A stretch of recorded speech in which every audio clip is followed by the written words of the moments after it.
part 5 of my investing series on how to buy small sets.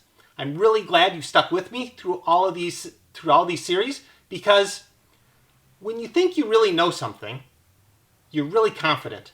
But when you go and try and teach that subject to someone else, you realize that you really aren't as confident as you really thought you were. You really didn't know it as well as you thought you did. At least I didn't know this as well as I thought I did. So thank you for giving me the opportunity to teach it to you, because I have learned a lot. I'm hoping teaching you a lot at the same time. So today, it's going to be a little bit of a history lesson. Yes, very studious episode this time. How can the history of a set inform us about the performance of a different set in the future? And what I have as examples for you today are Ariel's Amazing Treasures and Ariel's Undersea Palace. Now, Ariel's Amazing Treasures came out in January of 2014. It was along with the first wave of all the Disney Princess sets right when they first came out. So this was the smallest in the line. I was really excited about these Disney Princess sets because it was brand new at that time. I thought it'd be really, really great. And so I ended up buying a lot of these when they were on discount, so I ended up accumulating a lot through 2014. And then it had a short production life, so it retired by January of 2015. And I was thinking, maybe it'd do pretty well. But I was starting to have a little bit of a doubt before it retired. One, I didn't know it was going to retire so soon, so that was sort of a bonus. But in January of 2015, Ariel's Undersea Palace came out. And why I was starting to get worried was this has Ariel and Flounder, 77 pieces. All right? This has Ariel and Flounder and Sebastian and Alana and a dolphin and is much, much bigger. So I was really worried that this set was going to do nothing because it had just been replaced by a better set, even though it was more expensive. So let's go ahead and take a look at the graph of what Ariel's Amazing Treasures has done over the years. So there it is. And you can see when the Undersea Palace came out in January, I didn't worry because it didn't adversely affect the value of Ariel's Amazing Treasures. So you can see just a steady increase, right, this way, of Ariel's Amazing Treasures over the years. Nothing spectacular, but not bad, especially if you got it at a discount. But what's more interesting is what has happened with Ariel's Undersea Palace. So let's go ahead and take that and put that graph up there.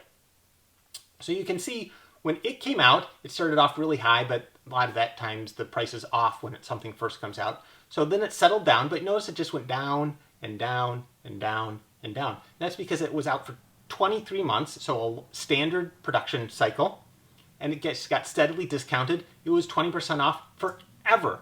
In fact, for the last bit of its life, it was often between $40, $45, something like that, until it retired in about November of 2016. And so it's sort of an uninspiring set. A lot of the princess sets hadn't done a whole lot, hadn't performed like people thought they were going to do. But look what happened in that graph. It just took off. How could we have predicted this? How could we have known that something like that was going to happen from a run-of-the-mill princess set with nothing spectacular about it that had been heavily discounted throughout its life? Well, the first little inkling came from Ariel's Amazing Treasures when it wasn't adversely affected by the introduction of a bigger set with another Ariel and more stuff.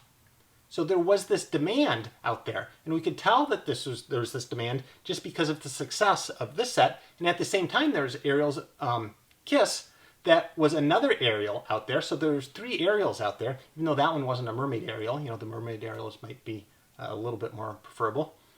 So that was the first sort of inkling.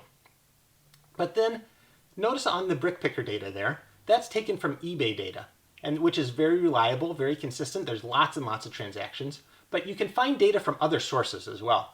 So what really got me interested was the data from Amazon.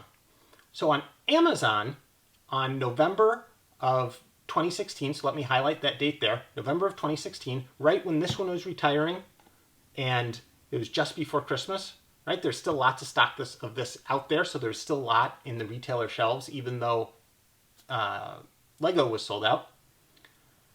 And look at what the Amazon data showed. So on Amazon in November of 2016, Ariel's Amazing Treasures was $38 for the buy it box. $38. That was insane. That was crazy because on Amazon at that exact same time of November of 2016, Ariel's Undersea Palace was $41. So there was $3 difference between these two sets on Amazon in the buy it box. When you search for Ariel, they both came up.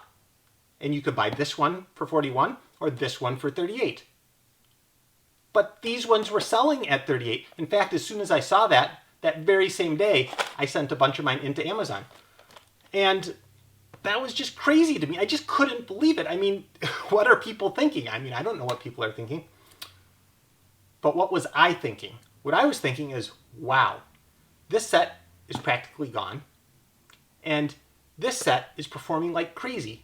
So from then on, I bought every single Ariel's Undersea Palace I could find, even though it had been out for 2 years, even though it had been heavily discounted throughout its life. Anytime I could find it for less than $50, I bought it. So from Amazon, I could buy 2 a week. I would buy from third-party sellers. I'd buy it from other places. I'd buy every one I could as long as it was less than $50. And look what it did. I mean, on Amazon right now, this set is over $100, and this has continued to go up on Amazon. It's $48 on Amazon, right? So the history of this set, noticing the connection between these sets, helped influence my decision to buy a lot more of the Undersea Palace. In fact, of every single princess set out there, I have more Undersea Palaces. I had more Undersea Palaces than any other princess set. Even though coming in, I thought, oh, Cinderella's going to do the best. Cinderella's carriage is going to do the best. Cinderella's castle is going to do the best. Or maybe Frozen, right? What have those done? Not much. But Ariel has done really well. Rapunzel has done really well. How could we have known about some of these things? Looking at history can help inform us about the future. What other sets are there out there? Could history of dinos informed us about Jurassic World? Maybe. Could the pet shop here, or this one is what, puppy daycare, right? There's always these puppy things. But how do we know how this set's going to do? Well, we could look at history. What did the pet salon do from a couple years ago? What price is it at? If the daycare gets to the pet salon price, what price is good to buy this at to think about maybe that we could make a profit in the future? So how can we use some of these sets to influence our decisions when we look back in history, especially in lines that have lots of repetition, right? How can we use the modular pet shop to influence our decision about the Palace Cinema? So you need to go back and look at these connections. Sometimes these connections work really, really well, and sometimes they don't.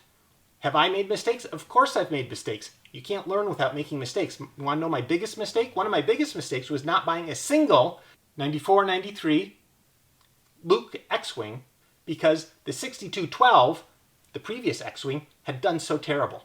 So I didn't buy a single one, 94, 93 for X-Wing. And what did it do? Within a year of retiring, it was worth virtually the same as the UCS X-Wing. So it was almost $200 when I could have gotten them up for $50, right? I was using the history of that X-Wing to influence my decision for the next X-Wing, and I decided to pass. That was a mistake.